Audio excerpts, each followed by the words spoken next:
ED के Hunter से प्रियंका गांधी के घर बवंडर, क्योंकि ईडी ने खोल दी वाड्रा के जमीन घोटाले की परतें। राहुल हो गए परेशान, एजेंसी को ही करने लगे बदनाम।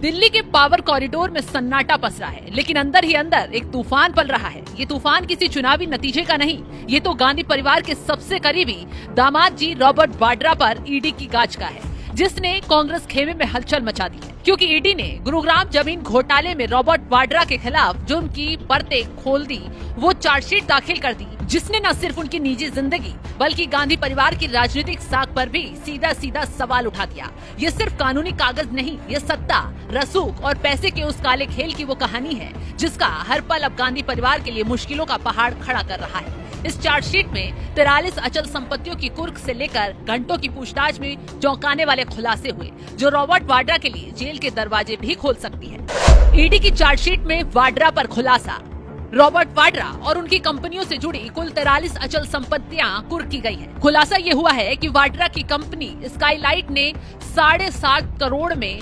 3.53 एकड़ जमीन खरीदी थी। ये जमीन गुरुग्राम के शिखोपुर में खरीदी गई थी। आरोपों के मुताबिक परियोजना पूरी किए बिना ही उतनी ही जमीन 58 करोड़ रुपए में बेच दी गई।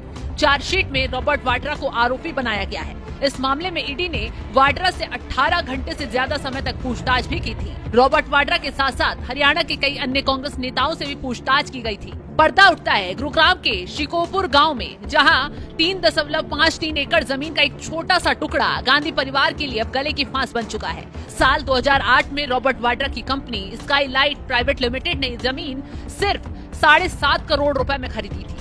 अब यहीं से शुरू होता है सस्पेंस का खेल। आरोप है कि इस जमीन को बिना किसी परियोजना को पूरा किए जादू की छड़ी से रातों रात 58 करोड़ रुपए में बेच दिया गया। ये कैसे मुमकिन हुआ? 7.5 करोड़ की चीज 58 करोड़ में, वो भी इतनी जल्दी। ईडी का सीधा आरोप है इसमें धोखाधड़ी हुई है, फर्जी दस्तावेज बनवाए गए हैं और इस पूरे गोरख धंधे का मास्टरमाइंड कौन था? रॉबर्ट वाड्रा खुद, जिन्हें चार्जशीट में सीधे सीधे आरोपी बना दिया गया।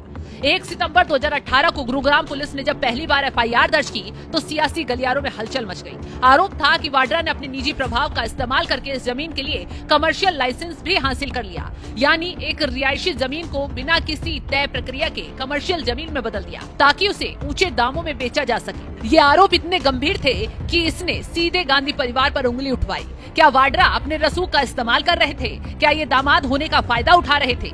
ये वो सवाल थे जो हर आम आदमी के मन में उठ रहे थे। और फिर कहानी में एंट्री होती है ईडी की, जो किसी शिकारी की तरह खामोशी से अपना जाल बुन रही थी। 16 जुलाई 2025 को ईडी ने एक अस्थायी कुर्की आदेश जारी किया। इस आदेश के तहत रॉबर्ट वाड्रा और उनकी कंपनियों, जिसमें स्काईलाइट शामिल है, उसकी 43 अचल संपत्तियां कुर्क कर ली गई। इन संपत्तियों की कीमत 37 करोड़ 64 लाख रुपए से ज्यादा बताई जा रही है। सोचिए, 43 संपत्तियां जब्त हो गई। ये कोई छोटा मोटा आंकड़ा नहीं है। ये दिखाता है कि ईडी कितनी गंभीरता से इस पूरे मामले को ले रही है और वाड्रा के खिलाफ उनके पास कितने पुख्ता सबूत हैं। लेकिन कहानी सिर्फ यही खत्म नहीं हुई। 17 जुलाई 2025 को राउज एवेन्यू कोर्ट में इस मामले में 11 लोगों और संस्थाओं के खिलाफ चार्जशीट दाखिल की गई है। इस चार्जशीट में वाड्रा को सीधा सीधा आरोपी बनाया गया। ये आरोप पत्र किसी बम से कम नहीं है, जो अब सीधे गांधी परिवार के दरवाजे पर फटा है। सोचिए, एक ऐसा परिवार जिसने दशकों तक देश की राजनीति पर राज किया हो, जिसकी विरासत में त्याग और बलिदान की गाथाएं हो, उसी परिवार के दामाद के कारनामों से आज उनकी साख दांव पर लग गई है। लेकिन राहुल गांधी को ये पूरा घोटाला और ईडी की चार्जशीट षड्यंत्र लग रही है।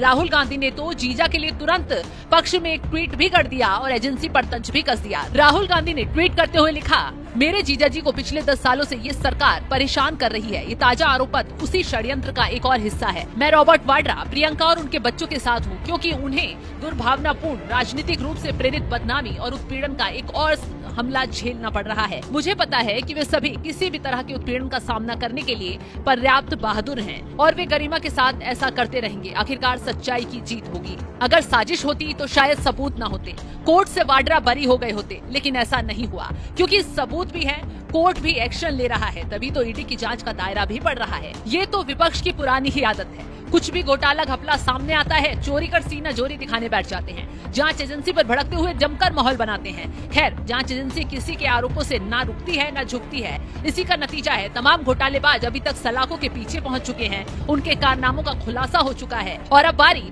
रॉबर्ट वाड्रा की सलाखों के पीछे जाने की नजर आ रही है। यही वजह है कि कांग्रेस ने एजेंसी पर ही सवाल उठाना और घोटाले को षड्यंत्र बताना शुरू कर दिया है। हालांकि कोर्ट ने अभी इस चार्जशीट पर संज्ञान तो नहीं लिया, यानी अदालत ने ये तय नहीं किया कि इन आरोपों पर मुकदमा चलाया जाएगा या नहीं, लेकिन जानकार कह रहे हैं कि ईडी ने इतनी सख्त और पुख्ता चार्जशीट दाखिल की है कि कोर्ट शायद इसे खारिज न करे। अगर कोर्ट ने संज्ञान लिया तो वाड्रा को मुकदमे का सामना करना पड़ेगा और गांधी परिवार के लिए ये बहुत बड़ी मुसीबत साबित होगा। फिलहाल इस खबर पर आपकी राय क्या है, कमेंट बॉक्स में अपनी राय जरूर बताएं।